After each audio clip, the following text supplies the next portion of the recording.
Welcome to the Business of Life podcast.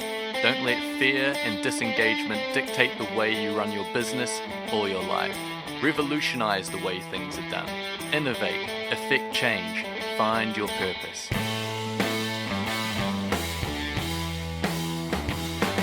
Friends, welcome to episode 3 of the Business of Life podcast. Today, the podcast, I feel like you get tens of thousands worth of consulting for your business for free.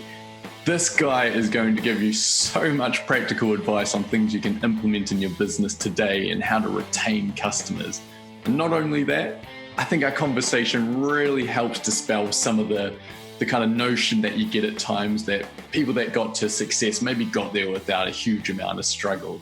I mean, this guy has a really interesting story, great stories about, being knocked down, hitting pushbacks, and then getting up and continuing again. Maybe taking wrong paths and getting back to where you want to go. It's a really interesting thing. There's got a lot of take-homes in this conversation with him. We're talking to Joey Coleman today. He's a speaker, he's a consultant, he's the chief experience composer at Design Symphony and the author of the best-selling book, Never Lose a Customer Again. Welcome with me, Joey Coleman. Oh, Hanan, thanks so much for having me. I really appreciate it. Yeah, true pleasure to have you here, Joey.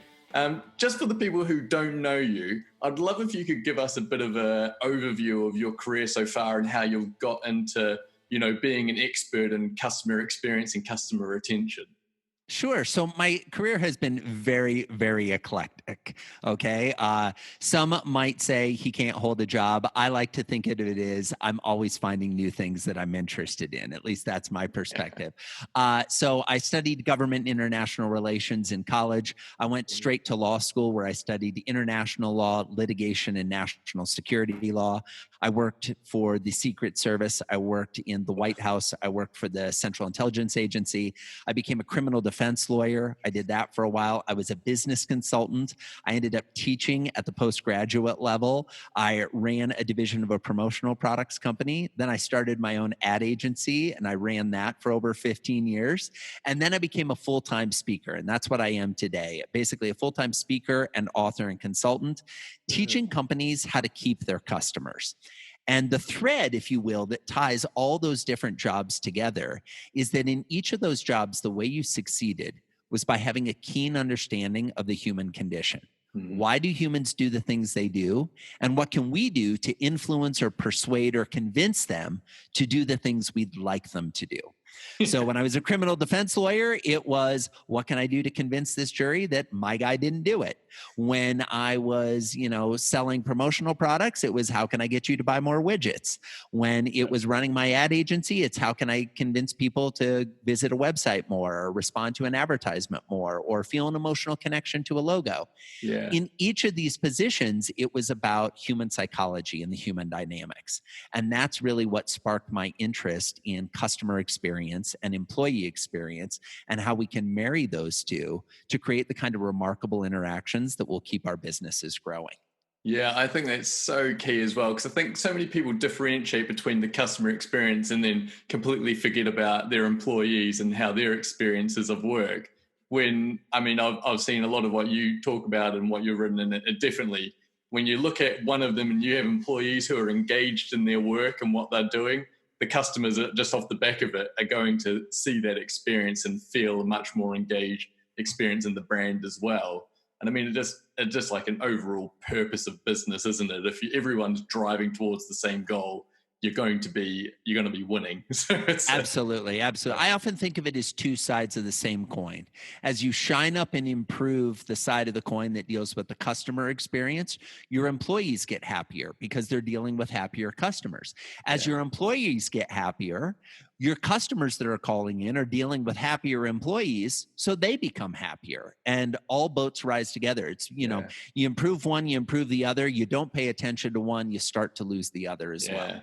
So true. I was talking last week. I had Jesse Cole, who you know, don't you? Oh, I'm very good friends with Jesse Cole. Oh, so I'm going to have to amp up my energy about 10 times higher than it is right now, because Jesse is full on, as they say, all the time. Tuxedo. Yeah, love Jesse in the yellow tuxedo and the Savannah bananas. I found incredible with Jesse, which I didn't know. I mean, obviously they have a crazy experience when you go to the Savannah bananas, but he was saying their retention rate for their employees, because he said most of them were millennials, and average millennials turn over within the first year, exponentially amounts of time. He was saying their average has been something like almost just under 3 years. And I was like, well, it's just such a clear example, when you've all got something that's customer focused, especially because I think naturally everyone loves to do something that's nice for other people and actually feel like what you're doing is worthwhile. You'd stay around, right? Because it's just a fun place to be. You're contributing beyond yourself. It's a great thing to do. And one thing I loved about your book was it really practically put out into the 8 phases how you can go about structuring that into your business. Because I think for a lot of people it seems overwhelming and they can't kind of navigate where to start. But you clearly lay it out. It'd be great, Joe, if you could give us a flyby of the phases and what we're looking at here. Yeah, absolutely. No, and I appreciate that, Hanan, very much. One of the things that I think often comes up in the world of customer experience and customer service and, this touchy-feely, how do we make our customers feel when we interact with them? One of the challenges is it feels very amorphous. It feels just, it's emotions, it's feelings. And most people struggle to translate that into systems and processes in their business. And so what I wanted to do in writing the book and coming up with this methodology that I refer to as the first 100 days is really look at the first 100 days of the customer life cycle and say, what can we do to walk them through a series of phases where we're consciously trying to trigger certain emotions that are designed to navigate them from one phase to the next. Yeah. And so you're right. I kind of outline 8 phases in the book, and the 8 phases, for what it's worth, they all start with the letter A. And the principle there is that if you do all of these right, it's like your customers are giving you straight A's on your report card. You're getting good grades at school. Everybody's happy. But what I'll do, if it makes sense, is I'll give a brief overview at each of the phases, and we can dive into whichever or any of them that you'd like to. Perfect. That'd be great.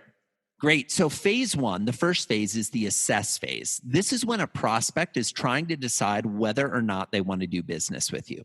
In common parlance, we call this marketing and sales, right? They're checking out your website. They're talking to people. They might be looking and seeing how your product works. They're imagining what it would be like to sign up for your service.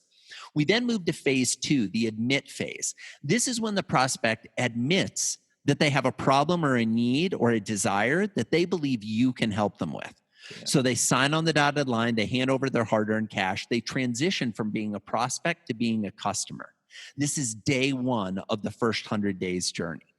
Almost immediately after they sign the contract, they move into phase 3, the affirm phase. In common parlance, we call this buyer's remorse. All the research shows right after we make a decision to buy a product or buy a service, we begin to doubt the decision that we just made. All right, so what are we doing to counter those feelings of buyer's remorse? I imagine everyone who's listening to your show is familiar with the concept of buyer's remorse. But I would ask them, do you have a system and a process in your business designed to address buyer's remorse? And most don't. That's why the affirm phase is so important. We then move to phase 4, the activate phase. Now, I call it the activate phase because I want you to energize the relationship, right? This is where we really kick things off. In a product scenario, this is where they receive your product, they take it out of the box. It's the unboxing experience and the first use. In a service scenario, it's where you first show up to deliver the service, or maybe everybody shows up for a kickoff meeting, right? Yeah. That first real moment of truth. And the secret here is to give this new customer a feeling that doing business with you is going to be unlike any business experience they've ever had. Yeah. We then move to phase 5. Now, phase 5, Hanan, I got to tell you, this is where most businesses start to fall off the rails, all right? Phase 5 is the acclimate phase, okay? And in this phase, you want to hold the customer's hand, let them know where they've been, where they are, and what's coming next. Yeah. Now, in the typical business, the acclimate phase can last weeks, sometimes months, maybe even years. Okay, but what are we doing in this phase to make sure that the customer is conscious of where they are, what's happened, what's happening now, and what's going to happen? Now, a lot of people, when I talk about the acclimate phase, they say, well, why do companies fall off the rails here? Well, for two reasons. Number one, most companies believe if we already told you about our process in the contract or in our sales materials, that telling you once was enough. You should know what happens next. Friends, I say this respectfully. You get directions that come with new products that you don't read. You sign contracts that you don't read. You agree to things all the time as a human being that you haven't really looked at the fine print and the details, and you lose track of where you are. Compare that with the fact that as the business, you may have delivered this product or service hundreds of times, thousands of times, tens of thousands of times. So to you, it's very common, it's very familiar. But to that new customer, they have no idea what's going on. Yeah. If we don't address the difference between our familiarity and confidence with our system and our product and our delivery method, with the new customer's uncertainty around where they are, what's coming next, we have major problems. And that's why most businesses struggle in the acclimate phase. Yeah. We then come to phase 6, the accomplish phase. Now, once they've gone completely through the acclimate phase, they'll reach a point, hopefully, where they accomplish the goal they had when they originally decided to do business with you. Yeah. Every prospective customer who transitions from being a prospect to being a customer, when they make that transition, has a vision of what they're hoping to achieve, what they're hoping to accomplish. Sometimes they tell us, sometimes they don't. Sometimes we think we know what it is. Often we're misinformed as to what it actually is. Sometimes as they're going through the process, they change the finish line. They move the finish line about what they're trying to achieve or accomplish. Yeah. We need to be, as businesses, be paying attention to what our customers are hoping to accomplish, tracking their progress towards that finish line, and then celebrating with them when they cross the finish line. Yeah. If we do that, and if we've made sure that we do all of the phases up until then, we have the privilege of coming to phase 7, the adopt phase. Now, in the adopt phase, our customer becomes loyal to us and only us. They adopt the relationship. They're committed. They're not going to check with any of our competitors. They're not going to force us on price to match with other competitors. They're committed to our way of doing business. And if, and only if, we get them all the way through all 7 of those phases, do we come to the final, the 8th phase, the advocate phase. Okay, this is when our customer becomes a raving fan, singing our praises far and wide. This is when all the referrals happen. This is the holy grail that most business owners are seeking. But the problem is they're trying to get their customers to this 8th phase immediately, instead of walking them through the other phases that must happen before you reach that phase. Yeah. Before someone becomes an advocate, they have to have a belief in the quality and the reliability of your deliverings. And if they don't, you're foolish to ask them for a referral before that, because they're not going to give you one. They don't want to put their reputation on the line. Yeah. So what are we doing to navigate them through all 8 of those phases? And then if we do this, the good news is we have the right to sell them more products and more services. But by the way, they go back to the beginning of the journey. Every time we introduce a new product or new service, they go back to that assess phase where they're trying to decide, well, is this product a good fit for me? Is this service a good fit for me? Okay, yeah, it is. I should sign up. Oh, but is it really a good fit for me? Like, I know this other thing I did with the company was great, but will this thing be as great as that thing was? Oh, I'm not sure. Oh, what's that first moment kickoff of Activate? Oh, how does that feel? All right, now I got to learn this new product, learn this new experience. I have to acclimate again. Oh, and then maybe I accomplish my goal, and now I'm back to adopt. And then I'm advocating for the new product or the new service. So it's a cycle. It's a wheel. It just keeps spinning and spinning. And the smartest businesses on the planet are the ones that recognize that sustainability isn't just a conversation for how your business impacts the environment. There's a conversation for how your business impacts your customers in a sustainable fashion. Are you continuing to build on the relationship capital that you've already built up? Yeah, it's so true, because like the research is so clear out there. I remember one of my favorite ones I always like quoting. I can't remember who actually did it. I don't know if it was Gallup or Baines or American Express, but they were saying that I think customers in like return customers in their 31st 36 months spend on average it's about 67% more than they do in their first 6 months as being a customer. So obviously, the longer you can keep people coming back to you, the more and more your profits grow. But it always Absolutely. it just baffles me that so many companies have It's crazy. the biggest chunk of their budget is on just marketing and trying to get people to like engage with them. And then there's nothing in between, like you said. They don't do anything to actually get them to the point where they're an advocate and a fan. They just expect them to somehow do it. Yeah, absolutely, Hanan. Well, and in putting together my book, what we realized is we did research and we looked at small, medium, and large businesses, international and domestic, product and service, online and offline. We did it. We cast a full net. Yeah. And what we found is that somewhere between 20 and 70% of new customers will leave before the 100-day anniversary. 20 to 70%. These numbers are staggering, and very few people in business are paying attention to it. To your point, there's all kinds of conversations about how much money are we going to spend on marketing? What's our new Facebook ad campaign going to be? How are we going to get Snapchat and Instagram firing up for us? We're thinking about all these different tools and techniques that we can use to drive people to the front door, when the reality is they're running out the back door as quickly as we bring them in the front. That's not a smart way to build a long-serving, sustainable business. No. And like you said, they're running out the back door to one of your competitors probably. Often. Yeah. So, and even if they're not going to one of your competitors, they're running out the back door with a bad taste in their mouth for your business. Yeah. So now they become not an advocate, but a detractor in the marketplace. Yeah. Where when their friend says, "Hey, what about Acme Company? What do you think?" "Oh no, geez, I was with them in 2 months. It was horrible. I quit before we even did the contract because, it was just a miserable experience." When those type of negative detractors are out in the marketplace, like word of mouth, negative word of mouth is significantly more powerful than positive word of mouth. Because depending on whose studies you look at, if somebody has a negative experience, they will tell somewhere between 10 and 30 people about that negative experience. I don't know about you. I spend enough time out there trying to get people to say nice things that if now there's people out saying not nice things and they're saying it to lots of people, that's counterproductive to the success of your enterprise.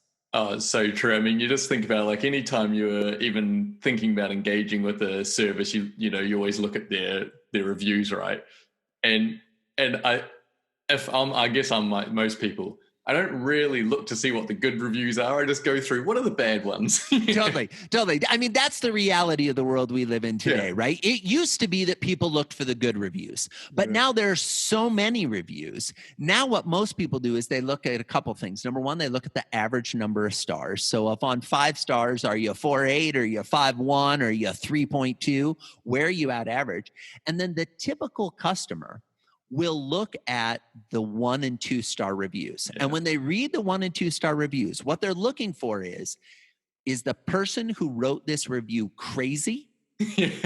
Or is their complaint something that would be a complaint that I would have?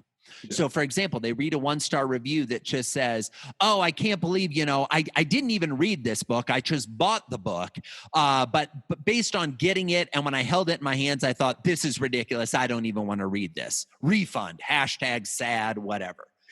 Now, when we read that, we're going to go, okay, you didn't even read it? You didn't even open the book? You didn't read the first page? That's a 1-star review that, yes, it's sad that author got that 1-star review, but I'm not going to give that a lot of weight.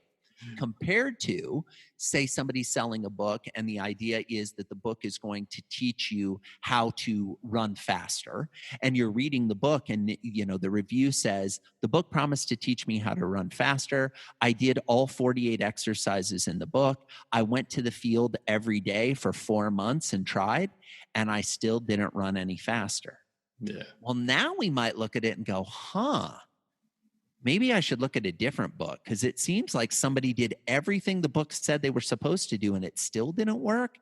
That's probably not the best book, right? So again, when it comes to the reviews, our customers behave the way we do as customers.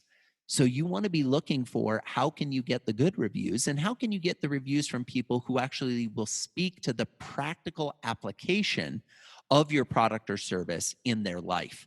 Because at the end of the day, anytime we sign up for a service or we buy a product, what we're really trying to say is my life going to be better? because of this. Who am I going to be? What is the vision I have of me as a customer when I have this product or when I sign up and use this service? That's what we should be striving for. Yeah. And that's because those people as well, when they have that aspirational vision of themselves, they kind of know other people with the same problem, right? Who want the same type of vision, and they'll tell them, hey, this worked for me, this worked for you. And you're so much more likely to take the word of someone you actually know than like any kind of random marketing campaign you could ever see.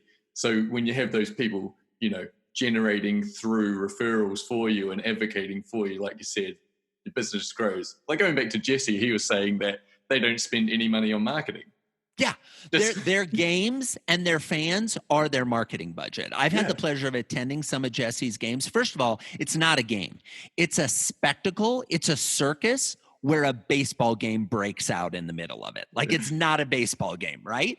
And everything about the way they deliver the experience to their audience, their customers, the way they deliver the experience to their employees is all very consciously driven towards putting the fans first. And what can you do to celebrate your fans in a playful, entertaining way? And literally, it is worth the trip. Last summer, I took my family. We went to Savannah for the purpose of going to a baseball game. Like, the only reason we did this trip was to go see a Savannah Bananas baseball game and to hang out with Jesse and his amazing wife, Emily, and their son afterwards. So that was a nice benefit for us as well. But yeah, it's that simple and it's that hard. Yeah. All you really need to do is pay attention to the experience your customers are having, and everything else takes care of itself. The problem is, as business owners, we have a tendency to get busy with a lot of things that don't actually matter, and we lose sight of the things that really do matter. Yeah. And I mean, when you talk about kind of making change, it is difficult. Obviously, it takes a lot of energy. Oh, of course. And for you as well, have you come up against a lot of resistance when you try and like show a business, all right, this is where you're going wrong. You need to stop doing so much at the front end and look towards retaining people. Yeah, I think it definitely depends on the business, right? Here's the thing. A lot of the work I do, by the time people make their way to me, most people know that they have a problem. Right. I don't say this from a place of ego, but like, I'm at a place in my career, and the type of businesses I serve have kind of looked at all the things they know how to fix. And now they're kind of in a position of, things still aren't working. What do we need to be paying attention to that we're not paying attention to? And usually it's the experience that their customers are having, right? And so we jump in and we're able to work in there. But, earlier in my career, of course, I definitely spent time trying to convince people that they should care about their customers. And then I realized that, to be frank, that's not the business I wanted to be in. I didn't want to be in the business of trying to convince you to care. If you don't care, we're not going to enjoy working together, right? And that's okay. I actually think it is more important for a business to know who they don't want to have as their customers than it is for them to know who they do want to have as their customers. Because lots of times, especially when we're first starting out, we think, well, I want everyone to be my customer. All right? No, you don't. I promise you don't. I know you think you do. I know you've done the math in your head and you can see the dollar signs cha-chinging and you get really excited about what that is.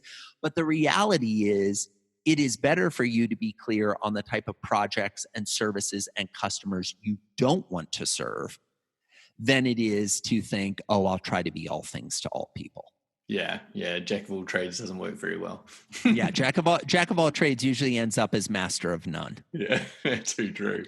So for you, this is kind of a bit more on your personal journey with the company. I'd love to know how, obviously, I think we all compare ourselves to other people, and especially when we're working, you're starting up, like a lot of entrepreneurs that will be listening to this who are early on in their ventures will look at someone like you who's further down the track and they're well established, and they almost beat themselves up because they're not there yet. So for you, how long did it take you to get your consulting to a place where you were happy with how it was going? How long did that journey take? I've been at this for 19 years. And how about I come back and tell you when I reach that point? Yeah. Right? So the moral of the story is I don't think in some ways you're ever done. Right? Like on one hand, am I happy where I am? Yes. Am I happy with the success and that I've been able to have and the things I've been able to accomplish? Indeed. Were there lots of failures and missteps along the way? Oh my goodness, too many to count, right? Do I think I'm done? Not even close. In some ways, I feel like I'm just getting started, and I am literally 19 years in.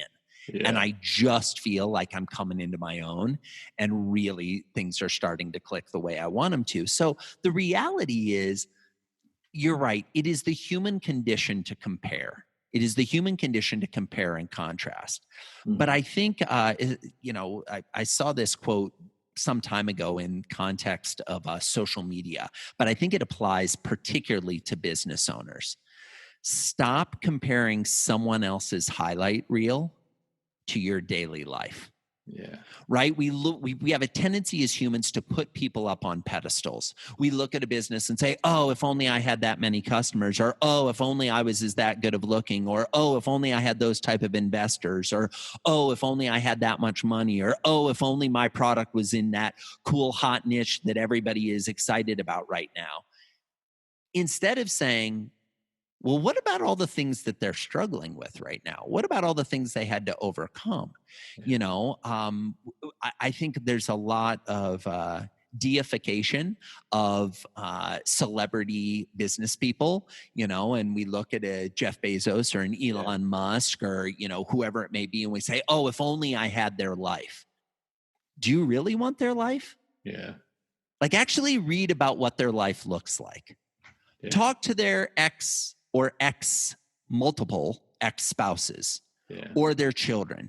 Like there's and I want to be very clear. I am not being critical of Jeff Bezos or Elon Musk, okay? These are titans of industry. They've done incredible things.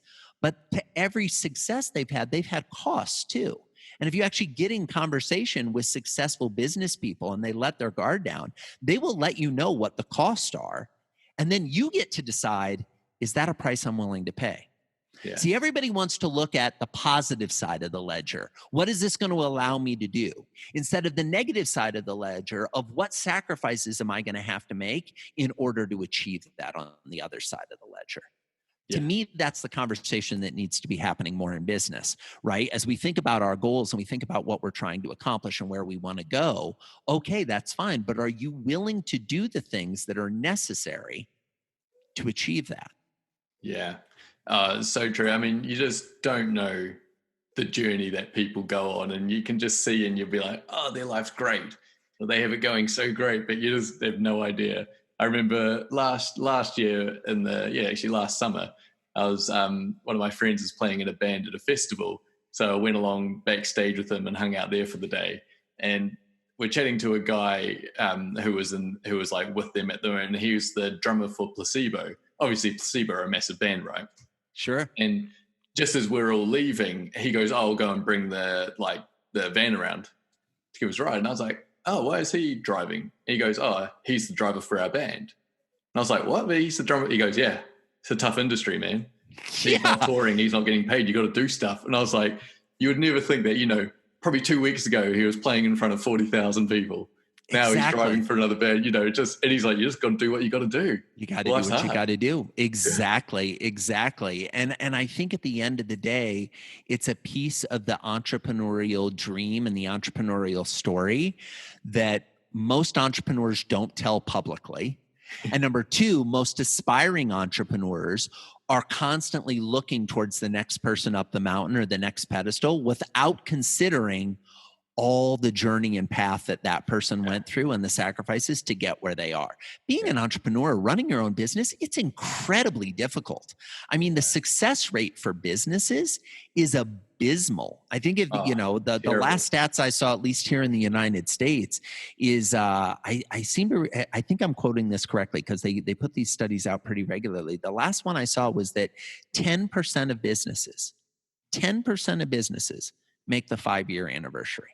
Yeah, horrendously small. What else in your life would you get into where you're like, well, I have a 10% chance of this working out my way, right? Yeah. You need to be hardwired a certain way to think that the odds are in your favor, that you're going to be part of that 10%, right?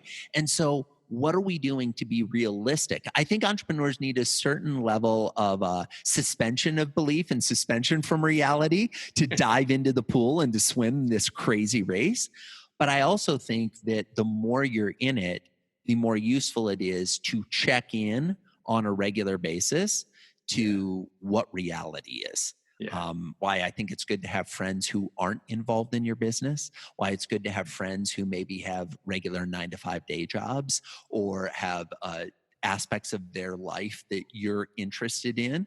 I mean, look at role models, but look at the entire aspect of the role model, not just the thing you want. Look at all the other things in their life that had to happen to achieve that one thing you want. Yeah. Oh, yeah. It's just so true. I was talking with my wife about a couple of weeks ago. We were talking about, the social movements that happen and big changes. And you look at like Martin Luther King and Nelson Mandela achieved obviously incredible world-changing feats, but the cost of like their family usually, like when you read about their whole family life, it was just in tatters. And it just like, it seems to be, you get that in everything, don't you? There always is a cost, and there's a lot of dues to pay, and a lot of people just think they can just have everything without sacrificing anything. Right. Well, and here's the crazy thing. If you're able to achieve massive success without a lot of sacrifice, now that you have the success, you get to lead the rest of your life never achieving that success again. Yeah. And so now you deal with that. I mean, if you look, for example, at the US space program and astronauts, the number of astronauts who came back from space and got divorces, became alcoholics, lost all their money was insane. Like the percentage, it's crazy. Why? Because I think at some level they realized that they had been on the moon or they had orbited the Earth, and what were they going to do that was that cool or that amazing again? That's why so many of these celebrities who, have these falls from grace, in some ways it's not surprising because they reach the peak. And if the only way you're measuring your value is by the box office, the press clippings, the number of fans outside your hotel after a performance, that gets really old really fast. I know it's something that seems exciting, leaning into it and standing on the other side of it. But, there's a downside to this too. I mean, as a speaker, for context, last year I flew 160,000 miles giving speeches. I was on the road 2.5 to 3 weeks out of every month. I absolutely loved it. And people look at this and they're like, oh my gosh, must be so nice having these amazing trips and staying in nice hotels and flying first class. And don't get me wrong, that's all great. That's absolutely wonderful. Now let's talk about the downside. I have 2 little boys, a 4-year-old and a 7-year-old. I'm away from them, missing days that I'll never get back. I have the most amazing wife in the world who, now that we're in this kind of COVID-19 lockdown period, I've had 103 consecutive dinners with her. We have never had 103 consecutive dinners together in our entire decade plus long relationship. Right? So again, shadow, light. To every light and amazing upside, there is a shadow, dark side. I'm not saying don't chase the light. I'm just saying acknowledge that with every light comes a shadow, and you're going to have to either deal with that now, or you're going to deal with it when it gets so big that it overwhelms you. Yeah, that is so true. And that brings me on to the point which I love, because like I said, when you've got that success and you're grinding your way up and you're progressing in your career, you're going to have numerous failures. Like there's no way to avoid it. And I think a lot of people have the myth that, when you fail, maybe you're not cut out for things, or maybe this isn't for you. Everyone who's achieved well just kind of got there. They never had any problems. I'd love, Joe, if you could just tell us, one or a couple of your favorite failures that you have had in business. Oh man, there's so many. And we seriously could do like a 10-week show with just me talking about the failures. There's so many. And friends, again, there's a shadow to every light, right? And some of the things that I thought were failures actually ended up turning into upsides, but I didn't know it at the time, right? I didn't know it at the time.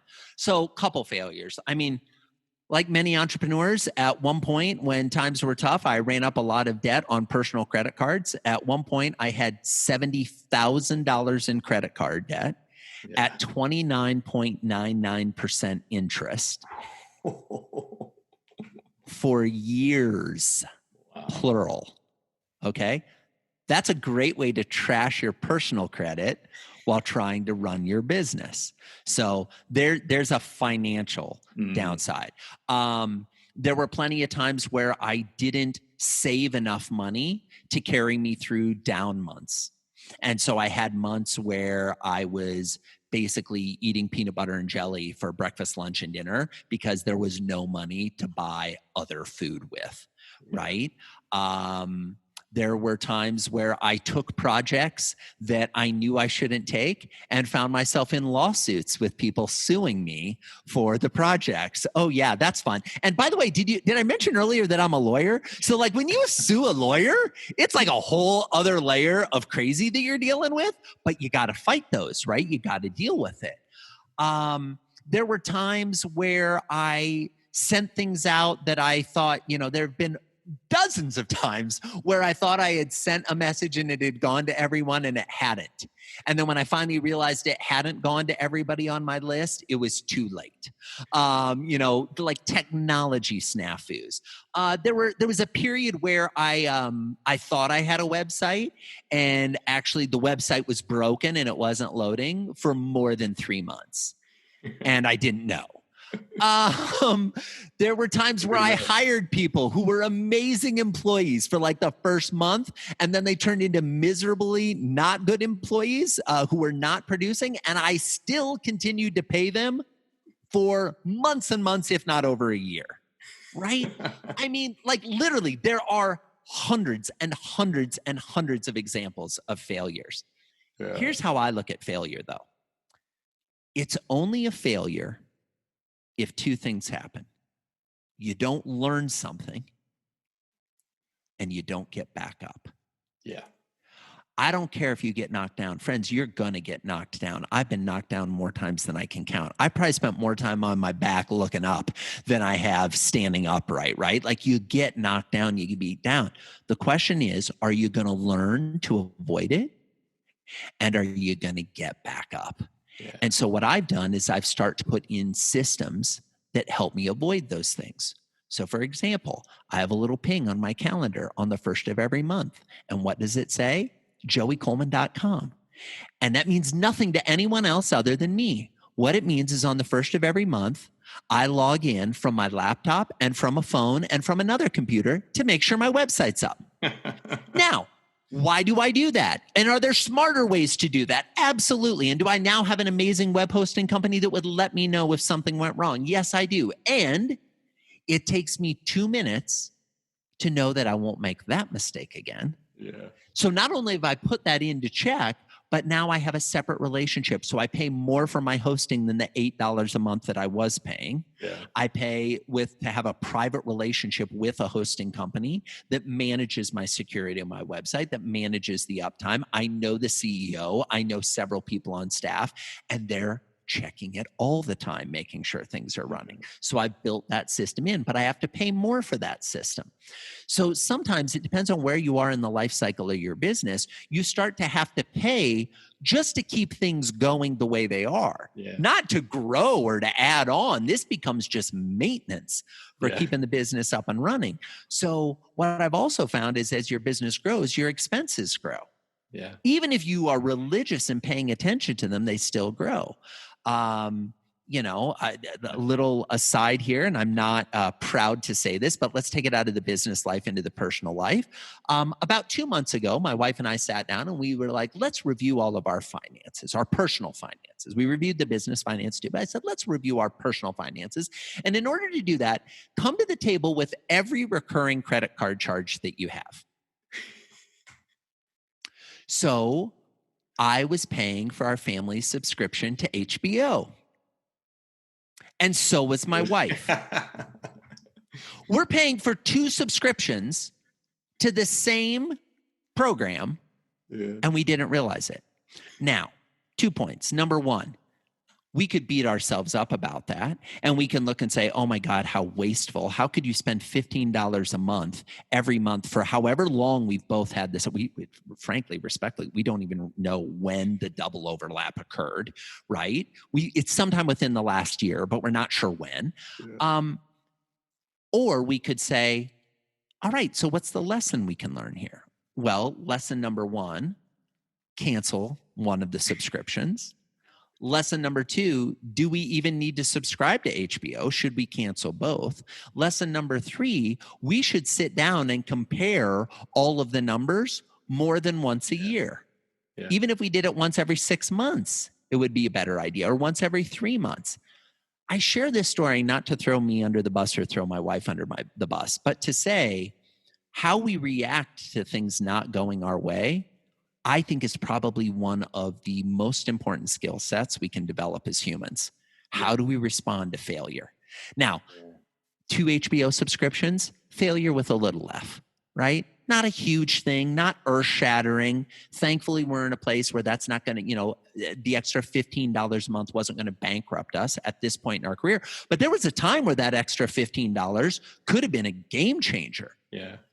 But it's less about the dollars and more about the concept of what are you doing to pay attention? Yeah. What are you doing to pay attention to what's going on in your life and opportunities for improvement, opportunities where the shadow's getting bigger than you want it to be, opportunities to think differently about how you run your business and how you run your personal life. That's so true. Joey, thank you so much. It was amazing. Got so much out of that. Definitely have to review back over. That was it's good to just hear, your experience of how things have been in your career to get where you are, and definitely to go over parts of the book, because it is incredible, and it is a great resource that everyone should get, just to be able to practically go through the phases of what you need to do to get someone from first seeing and hearing about you to being an advocate and creating more fans for you. So thank you so much for your time, Joey. And before you go, can you give everyone a bit of a rundown of where they can find you? Absolutely. So the best place to find me is at my website, joeycoleman.com. That's Joey, like a 5-year-old, or a baby kangaroo. Coleman, Coleman, like the camping equipment and outdoor equipment, but no relation, joeycoleman.com. The book is called Never Lose a Customer Again. It's available wherever you like to buy your books. We've got an ebook if you want to read that way. We've got a physical hardcover book. We also have an audio book that I recorded. So if you enjoyed the sound of listening to my voice today, I will read the book to you in the audio version. And I definitely encourage folks to check it out, if nothing else, because I think most businesses, when they really look at their customer retention, will realize that there's a shadow side there that deserves some shining of the light on. There's a shadow side that you might want to pay attention to. And I promise you, in the book are dozens of ideas. We have 46 case studies of companies, small, medium, and large, you name it. There's at least one idea in there that will more than pay for the book. And I make a promise in the book that if you read the book and you don't get value, just let me know and I'll refund your money. And it's a promise that I made because I really wanted to write something that would stand the test of time and provide a lot of tactical, practical value to people who were willing to invest the time to read it. Yeah. Oh, Joey, there is far more in that book than you get. Your return on investment is exponential on that. It is brilliant. Thank you. I appreciate that. Yeah. Well, we wish you all the best for the rest of the lockdown, and I hope to hear from you again soon. Thanks, Hanan. I appreciate it. And thanks to everybody for listening. Really appreciate your time. Hope you enjoyed our conversations. Yeah, it was great. Thank you very much, Joey. Thanks for watching. If you want to join the revolution, follow and subscribe here. And if you want to revolutionize the way your business and your life is run, then contact us to find out more about our consulting and coaching packages. You can contact us via email, admin@hustonconsultants.co.uk.